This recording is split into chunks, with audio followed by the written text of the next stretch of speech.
singing, hey mama, don't stress your mind. Hello to all the girls I've loved before. Joke lang. Ayun yung asawa ko. So, I'm making this video kasi gusto kong i-share sa inyo itong pinakabago at pinakamagandang products namin here in Great Life. So, here's the deal. Kung ikaw ay gumagamit ng ibang brand other than this, na sanitary napkin, so i-like mo and i-share mo yung video ko.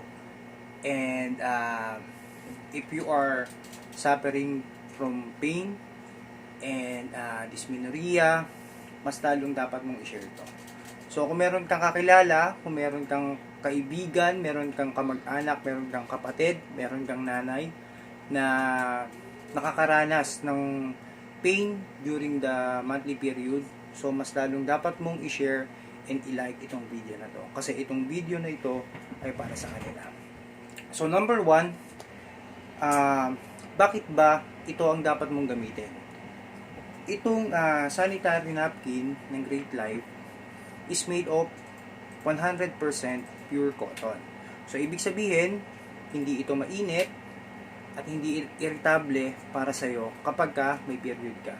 So the other brand na usually ginagamit mo, ito ay gawa sa plastic and recycled paper na kung saan nag-undergo ng bleaching process para maging maputi at makita mo na akala mo okay yung ginagamit mo. So dito nanggagaling yung mga dioxin na kung saan nagre-resulta ito ng infertility, cancer, at yung mga iba pang sakit sa ating magko-conduct tayo ng mga test. So ito makikita natin meron ditong kulay pink na strips dito sa aming sanitary napkin. So itong kulay pink na ito is made of graphene, nano silver, and an ion or anion. So anong ibig sabihin nito? So itong tatlong elemento na ito na nandito sa pink strips na ito ay magkikreate siya ng environment para during the period hindi ka makakaranas or hindi mo ma-experience yung pain na usually nararamdaman mo. And one of the best thing din na meron dito is tatanggalin niya yung bad odor. So antibacterial din po ito. So kaya ito ay maganda. Nagpo-promote siya ng magandang blood circulation. So, yun po. So, gawin natin. See? So, gagamitin muna natin to sa other sanitary napkin na they are claiming na meron silang an ion or negative ion. So, gagawin natin siya. Ilaw. So, dapat tutunog po ito. Yan. So, wala po. Now, dito naman natin itetest sa ating pink strips. Nandito po sa ating sanitary pad. So, yun po natin ulit. Yan. So, okay. So, number 2, gagawin naman natin yung conductivity test. Ito pong ilaw na to ay rechargeable. Kapag hinawakan ko po ito, iilaw po yan. So, subukan natin. Ito ulit, yung kulay green.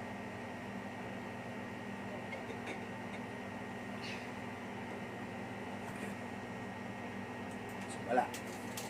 So, gagawin naman natin ito sa ating pink strips. So, lalagay lang din natin dito. Ayan. So, the third reason kung bakit natin kailangan itong gamitin is yung kanyang super fast absorption. So, madali pong ma-absorb at hindi ma-avoid natin yung mga leak. So,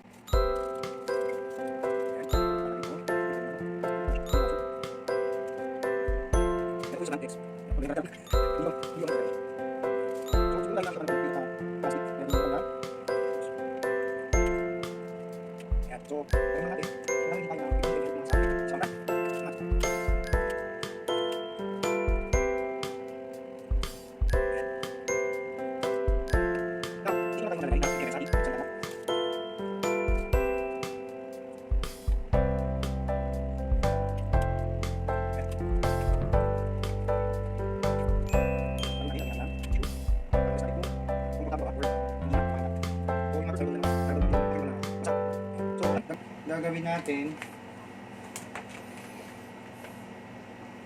itong dalawang to ay iinan natin. Ayan. So, kung makikita nyo, ayan, basa, brand X and brand Y. So, magpinas lang ako ng kamay.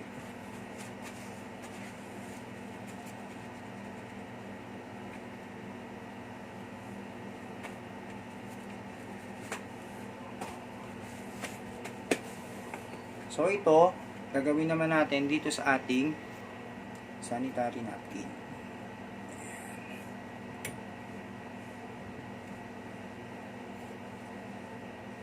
As you can see, tuyo pa.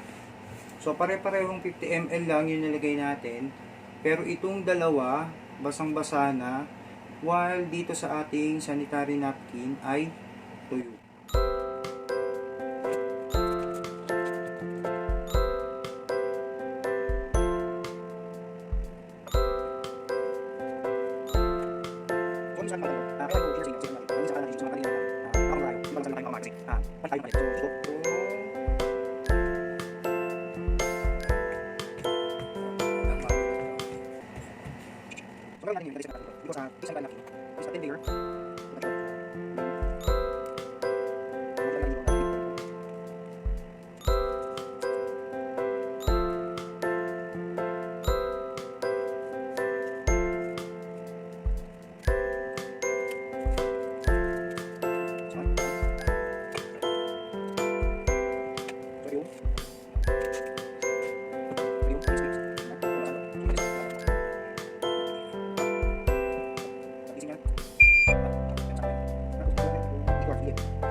Pwede po ito.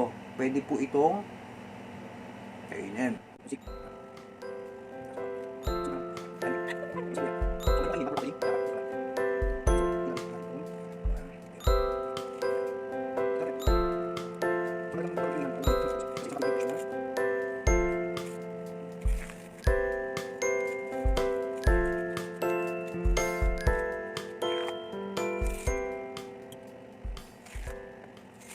Again, my name is Coach Giano, and yes, we care.